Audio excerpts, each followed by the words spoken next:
This year marks 10 years since I was a teenager. According to the kids, I am now auntie status, which I don't think they're using that term correctly, but in my old age, I wanted to also watch Edge of 17, which I remember watching this in theaters when it came out. I remember Nadine, who's the main character, kind of like a problem child, but I realized that that is not true upon rewatching, and it's really just everyone else that really sucks. Like, I don't usually try to be like, oh, the protagonist is perfect, or like she's technically the antagonist. Everyone around her are the actual villains of the story, so we're going to list everyone and why they suck. For those of you who don't know this masterpiece, Edge of 17 takes place in the age of 2016, where a teenager named Nadine, transitioning into her later teenage life, her dad passed away a few years prior and she's still recovering from that. Her whole family is still recovering from it, actually. And she's also a bit of a loner. She has a really turbulent relationship with her brother because he is always seen as the perfect sibling of the two. What did I do to make such a perfect kid, huh? That's basically all you should need to know. Alright, time for me to complain. The best friend. So, I don't know her name. She's going to be the best friend. Her and Nadine have been friends for their entire life. She, of everyone, should know all of Nadine's grievances about her family, and she should be the one that is on her side. She's her confidant, if you will. She should especially understand the turbulent relationship she has with her brother. And this is very important later because on a fateful night, Nadine has her best friend sleep over and wakes up to her jacking off her brother, basically. Which is a surprise to Nadine and is also a surprise to me because literally up until this point, her best friend never mentioned liking him before. She would agree with Nadine when she would make fun of him, all of that stuff. So it just kind of puts her in a shock, which I think is fair. She seems apologetic, but she still follows through with dating her brother. And with my adult brain, I'm like, well, technically it shouldn't be that terrible that she's dating her brother. But it is the fact that Nadine points out that she knows if she gets with her brother, she is going to choose her brother over Nadine. And that's literally the very first thing that happens when they start dating, where the best friend invites Nadine to a party with her brother. So she's basically saying, me and your brother are going to this party and you should join us as a couple. And Nadine clocks it immediately. You're gonna go with him and I'm gonna tag you. At said party, the brother is introducing the best friend to everybody except for Nadine. She is like being purposely left out, and I don't care what anyone says if they're like, "Oh, I didn't notice." She is literally, his friends look at Nadine and choose to not say a word to her. And now anyone who sees somebody and refuses to acknowledge them, that is your fault. That is on you. It is not Nadine's fault for not having more friends or being able to socialize at this party when no one is willing to talk to her. I hate when people do that stuff. And yeah, I'm for Nadine on this. And she was right. That's exactly what happened. It wasn't just the fact that they were dating. It was the fact that Nadine was basically being erased. She was being forgotten by her best friend, which is valid. That's exactly what she did. And then she expects Nadine to be okay with this whole situation. And I don't think that's fair. I would be irritated too, especially with how close they were and how much of a surprise this is. They're expecting Nadine to be okay with it so quickly for her to suddenly be not a priority in her best friend's life. And her best friend's just like, you just can't, let me and your brother be happy. And I will say Nadine is not the perfect victim here. She has a loud mouth. She has a sharp tongue. So she has said some stuff that is a bit overdone and not necessary. I'm not gonna give a shit about you when Darian drops your ass for someone hotter. But I think it still stands. The situations that she's being put in are being blamed on her, especially this one with her best friend. The mom. So I already mentioned it before.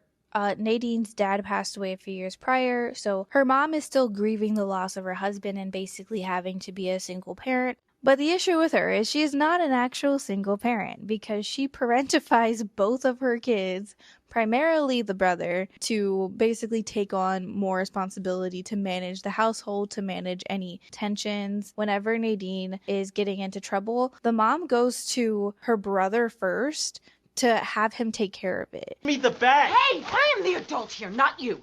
Why do you always call me? And there's even a scene in the car where Nadine is getting picked up from that party. Her mom can tell that she's in a bad mood, and then before Nadine could even open up about it, her mom starts saying how bad her night was instead. Probably one of the worst nights of my life. I had.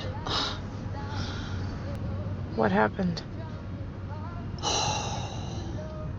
And you can see that Nadine is like cheering her up when like Nadine has already had a bad day herself. So there's not really a healthy parent-child dynamic between the mom in general. But what makes her even worse for me is her favoritism between the brother and Nadine. She has always seen Nadine as a problem child and the brother as the one who is perfect and who can't do no wrong. Yet she is also surprised that Nadine acts the way that she does, acts in a way that's sometimes argumentative or whatever. How do you expect her to be able to see you make those comments about her constantly and for her to just walk in and be happy to talk to you guys? You know what I mean? The brother is included in this as well. He is kind of like, why are you so like bitter about the whole thing, Nadine? Like, you're not the only one that's going through it, which I get. I think she should definitely consider everyone's feelings in this whole thing, but there should be a place for her to talk. And that's the thing. There isn't a place for her to talk. She talks a lot, but no one actually listens. Everyone is dismissing her. As a great comparison, we have the teacher. He is very different from the mom. When Nadine goes on her long tangents, kind of inappropriate, kind of rude, he usually lets her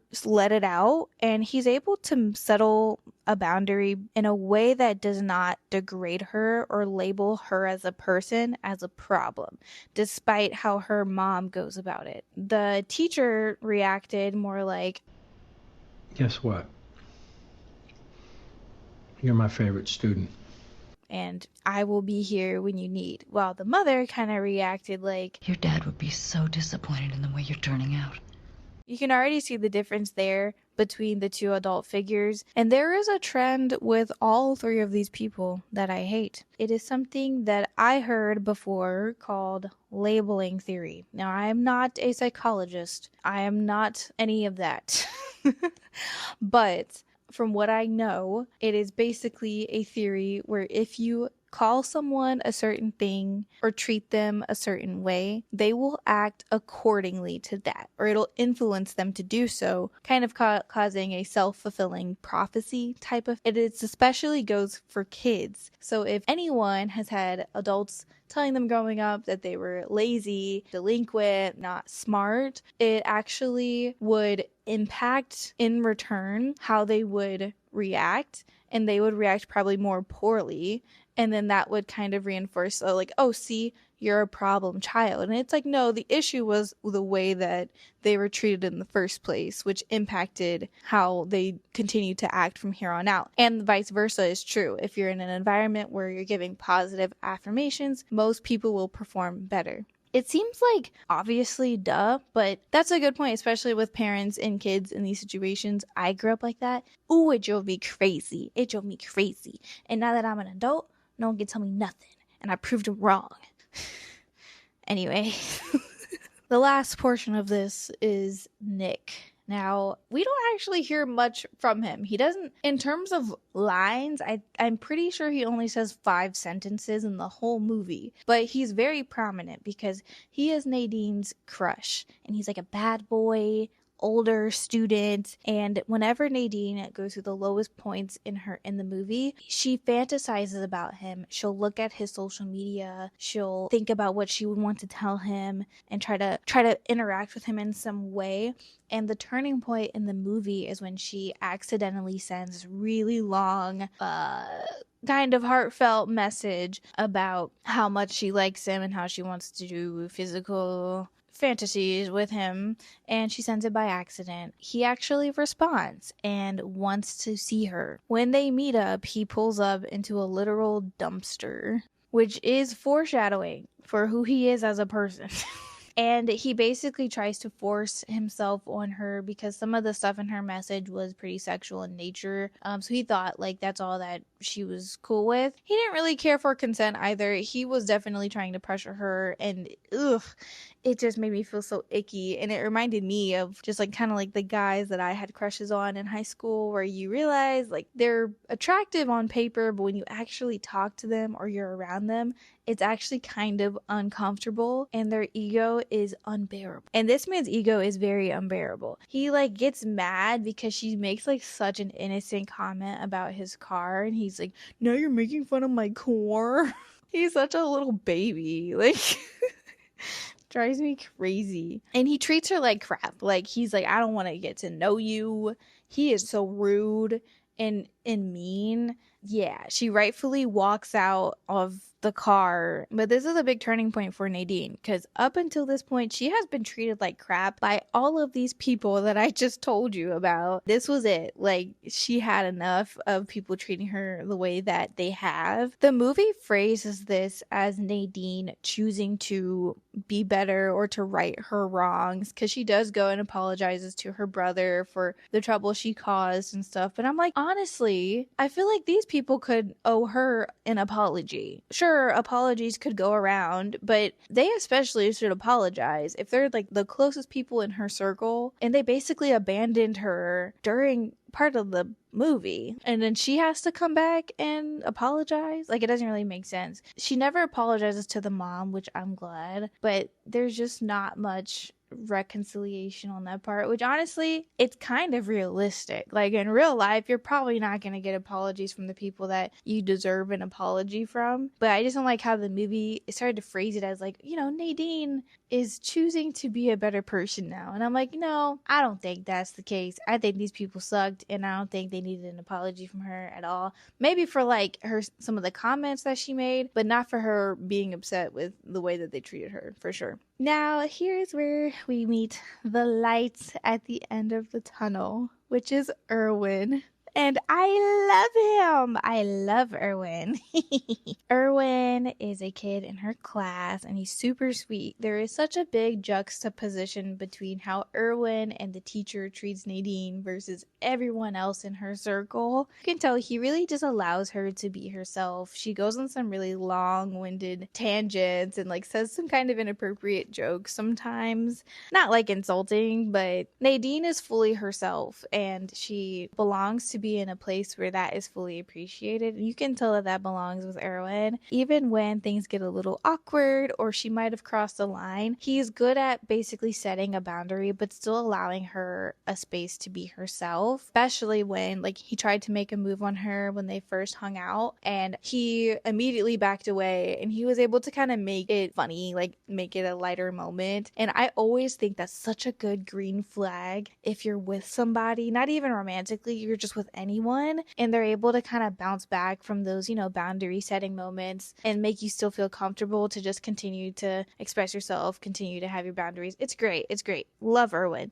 She doesn't really consider him though throughout most of the movie. She's kind of still figuring out her stuff with her best friend, and then Nick stuff happens. You can kind of tell it seems like the point where Nadine does change is instead of focusing on those connections that were like deep and intense, she started to focus more on Erwin, who was a bit more like slower paced, not as intense, but he was more safe. She wasn't fantasizing about him like she was about Nick, but he was able to offer more than Nick could. And I think that's the big turning point for Nadine. Not that she had to apologize, but more that she had to start focusing her attention on people who made her feel good and made her feel welcome. I think that's what she does do. So in the very end, she goes and supports Erwin at a film festival. He made a cute little film. At the end of the film festival, she congratulates him and he introduces her to all of his friends, like immediately. And you can tell that that's such a big difference from where she was in the beginning of the movie, where she was being excluded by her own best friend and her own brother. I think it is a really good ending to show that she is